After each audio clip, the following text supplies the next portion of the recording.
பிறர் தர வாரம். எவ்வளோ ஒரு அருமையான இது தெரியுங்களா? நீங்கள் என்ன கொடுக்குறீங்களோ அதுதான் வரும். As a man think it so easy. Bible. நீ என்ன கொடுக்குறாயோ அதுதான் உனக்கு திரும்பி வரும். இயேசு அதான் சொல்றார், நீ அன்பை கொடு. சாரி, நபிகள் நாயகம், நீ அன்பை கொடு, அன்பு திரும்பி வரும். நாம வாழ பழகிக்கணும் அது மாதிரி. ஏன்னா இந்த எதுக்கு இதை சொல்ல வரேன்னு சொன்னோம்னா, நாம எவ்வளவு இருந்தாலும் அந்த குறையை பார்க்கிறோமே தவிர, நம்ம ரெவென்யூலும் சரி ஒரு சின்ன சின்ன குறைகள் இருக்கும். குறைகள் இல்லாத இது எதுவுமே கிடையாது. ஆனா நிறைகளை பார்த்து அவங்கள பாராட்ட கத்துக்கணும். இன்னும் கொஞ்சம் நல்லா செய்வாங்க. அதுதான் எங்க டாக்டர் பெருமக்கள் இன்னைக்கு லீவில் இருக்கலாம். அவங்க இருந்தாலும் உங்களுக்காக வராங்க. ஏன்னு சொன்னா அது மனித நேயம். நம்ம அரவிந்த் அப்படின்னு சொன்னாவே மகிழ்ந்து மகிழ். அரவிந்த் சொன்னாவே அடுத்தவங்களுக்கு சேவை பண்ணி அவங்க சந்தோஷப்படுறத பார்த்து நாம சந்தோஷப்படுறது அரவிந்த் எல்லாம் அவங்கெல்லாம் பெரிய விஷயம். அது மாதிரி ஒரு புண்ணியவான்கள் டாக்டர் வெங்கடசாமி மாதிரி ஒரு ஆளுங்க இருக்கிறதா இன்னும் இந்த மழைலாம் பேங்கினது. இல்லைன்னா சுத்தமா நமக்கு சகாரா பாலைவனம் மாதிரி ஆயிடும். இன்னும் நல்ல உள்ளங்கள் இருக்குது. அதனால நல்ல ஒரு வாழ பழகுங்க. அடுத்தவங்களுக்கு உதவி செய்யணுன்ற எண்ணம் வரணும்.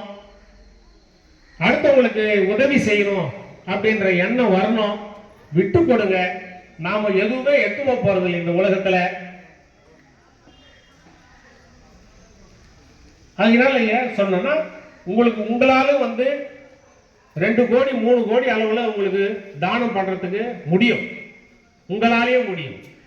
எப்படி முடியும் அப்படின்னா, உங்க கண்களை தானமா கொடுப்பதன் மூலமாக உங்க கண்களை 2 கண்களை இறந்த பிறகு நல்லா இருக்கணும். நம்ம கண்ணப்ப நாயனார் மாதிரி ஈஸ்வரனுக்கு எடுத்து கொடுத்தாரு, அது மாதிரி கொடுக்க சொல்ல. நம்மள யாருன்னா தாத்தா பாட்டி அப்பா அம்மா காலம் ஆயிட்டாங்கன்னா அவங்க கண்களை நாம தானமா கொடுத்தோம்னா 2 கண்களை தானமா கொடுக்கறதின் மூலமாக 4 பேருக்கு பார்வை கிடைக்கும்.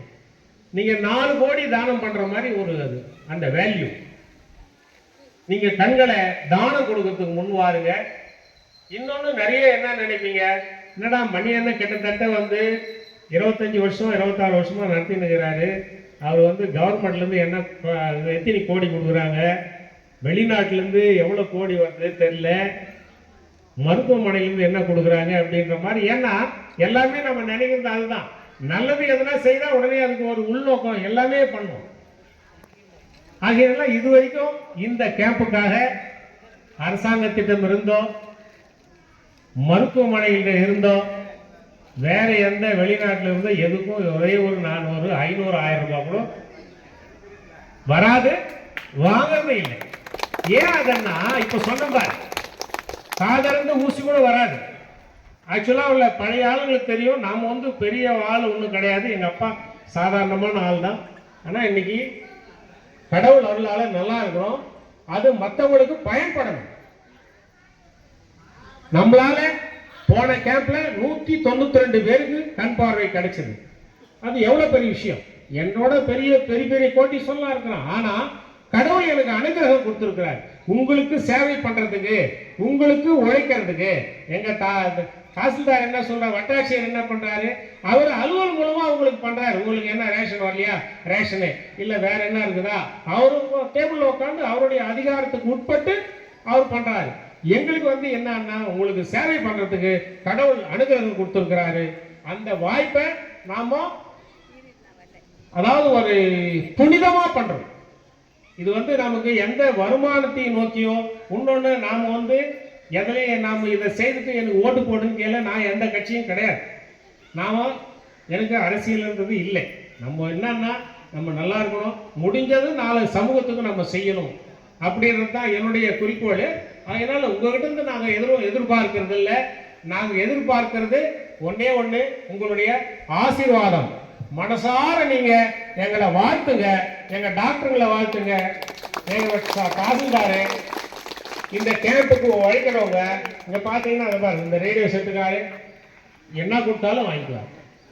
போட்டோகிராஃபரு எங்கப்பா ராமசாமி, அவர் சும்மாவே வந்து எல்லா கூடமான பெஞ்ச் தூக்கி போட்டு அவர் பாட்டு போய், இதெல்லாம் ஒரு நல்ல மனித நேயம்.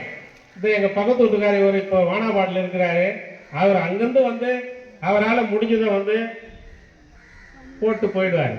பெஞ்சு தூக்கி போடுறவங்க அவர் ஜெயக்குமார் வந்தாரா காலையில், என்னன்னா இதெல்லாம் ஒரு சின்ன சின்ன உதவிகள், காசு நான் செலவு பண்ணிடுறேன் அது அப்புறம்.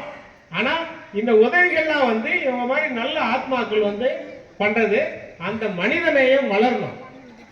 அதனால நீங்களும் அது மாதிரி ஒரு சின்ன சின்னதா ஒன்று சொன்ன பாருங்க, நான் ஒரு 4 செடி நடுங்க, உங்களால முடிஞ்சது, அழகா இருக்கும்.